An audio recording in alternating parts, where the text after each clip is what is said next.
நான் விளையாட போயிட்டுறேன். டேய் அண்ணா அப்பா போன் கொஞ்சம் அடிக்குது, அது மட்டும் போய் எடுத்துக்குறா. வெளியே போகும்போது இப்படி பண்ணுவியாமா நீ? விடு நானே எடுத்துக்கிறேன். அவன் விளையாட போறான். அவனையே போடா பண்ணி போட. அவன் கொடுப்பான், நீ எடுத்து கொடுத்து விளையாட போடா. யாரோ அன்வர் கொடுத்த ஆசாரி நம்பர் ஏர்செல் 2ன்னு போட்டுரு. நம்பர் சொல்லுங்க 93. நம்பர் எழுதுறதுக்கு ஒரு பேனா மட்டும் எடுத்து விடுறா போடா. வேணாம் நான் யோசிச்சு நான் ஞாபகம் வச்சுப்பேன். ஏன் விட நீ போடா. அவன் எடுத்து கொடுப்பான், நீ எடுத்து கொடுப்போ. இந்தாங்கப்பா.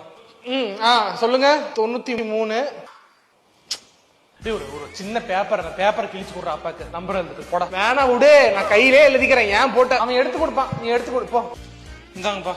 ஏண்டா படிக்கிற பையன் இப்படிதான் பேப்பரை கிழிப்பியாடா? ஷேப்பா நீட்டா கிழிச்சிட்டு வர மாட்டியா? இல்லப்பா அது தேவையில்லாத நோட்டுப்பா. அதான்ப்பா. நீ நோட்டு தேவையில்லன்னு தோணும், நாளைக்கு புக்கு தேவையில்லன்னு தோணும், நாளைக்கு படிப்பு தேவையில்லன்னு தோணும், நாளைக்கு அப்பா அம்மாவே தேவையில்லன்னு தோணும்.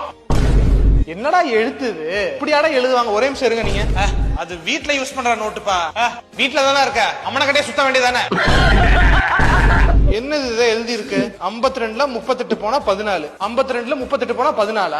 14 தான். 14, 13, 13, 15, 15, 52ல 38 போனா எவ்வளோ? 14 தான் கரெக்டா தானே போட்டிருக்கு. அப்புறம் இவ்வளவு யோசிக்கிற? ஐயோ எதுக்கு உன ஸ்கூலுக்கு அனுப்புது? நீ எடு ரஃப் நோட்டையும் மேட்ச் புக்கையும் எடு. நீ வா உட்காரு. நீ